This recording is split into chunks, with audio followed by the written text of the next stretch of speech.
Now let's talk about how we are going to treat a patient or manage a patient with hemophilia. Now, in the management of these patients, there are two or three very important things to look for. Number one is whether we are going to manage a patient symptomatically or whether we are going to manage a patient prophylactically. Symptomatic management is generally reserved for those patients who have a mild to moderate disease. And whenever there is a symptom of the disease, like a joint bleed or a minor gum bleeding, then we can start with our treatment options.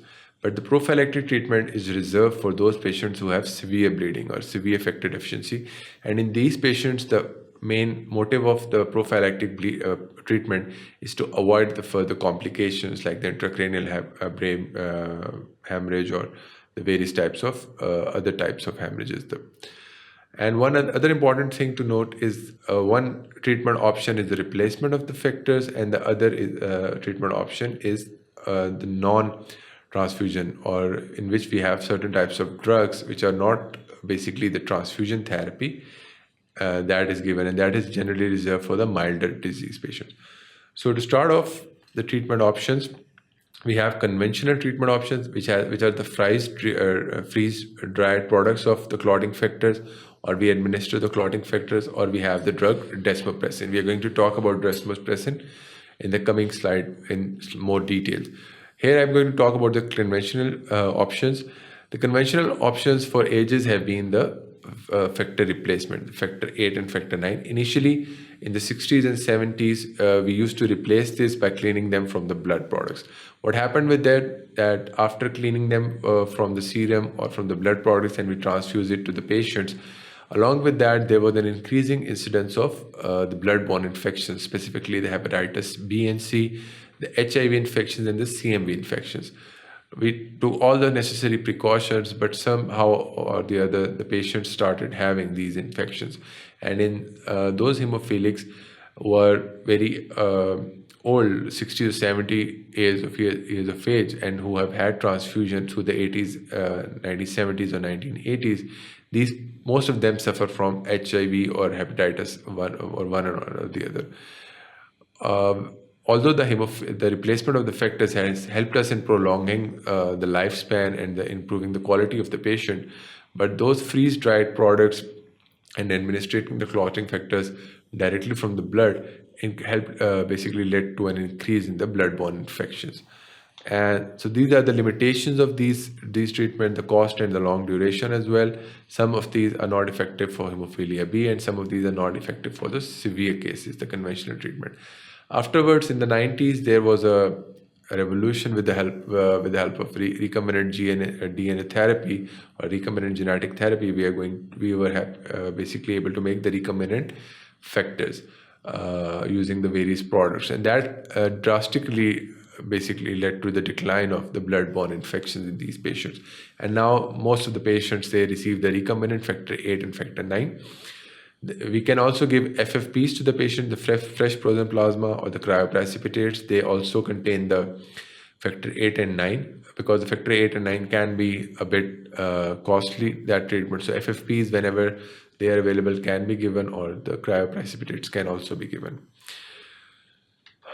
The advanced treatment options which we have are the prophylactic treatment. These are reserved for severe cases, as we talked about.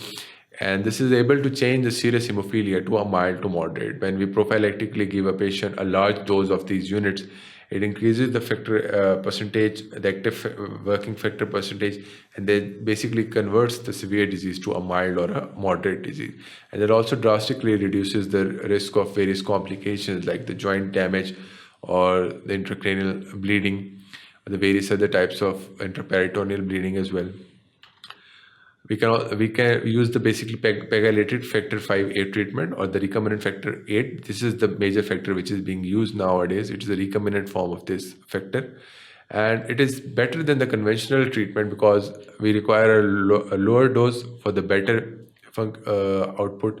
They have better half-lives as compared to the previous treatment regimes, and there is a less probability of leading to an adverse immune response. When we talk about the immune response, one important thing to understand here are the inhibitors. The inhibitors are basically the antibodies which are formed in a patient who undergoes repeated transfusion of the factors. With time, that there are antibody formation to the factors, and that leads to a decreased response to the factor administration over the period of time. One way to test for this is by doing the mixing studies. We mix the blood of a patient with hemophilia with the plasma of a normal person. If there is an adequate response to the plasma administration, then we say that this is a normal study and these patients have no inhibitors. But if there is a subdued response to the plasma administration from a normal person, then there can be certain inhibitors found. So to treat for the inhibitors, what we do is we do desensitization therapy. We constantly give the person that factor for about an year in small doses, and eventually the body undergoes desensitization. The immune system desensitizes and stops attacking that antigen. Or we can also do plasmapheresis to replace or to get rid of these antibodies as well. And finally, the definitive therapy which we have is the gene therapy or the genetic therapy, and that can be done if we can find a suitable donor that helps us to replace the defective cells. This can be helpful in certain patient population. It's basically an experimental therapy at the moment, because we don't have a lot of settings which are doing the genetic therapy. And with the help of this genetic therapy, we can knock out the defective genes and replace them with healthy genes. But this is not happening on a large level. It is still experimental, and there's a long way to go as far as the gene therapy is concerned. Just a quick word on how we are going to dose the factors in treating the patients. We calculate the dose of the factor 8 in terms of international units. The factors are generally calculated in terms of international units. IU is the symbol for the international units.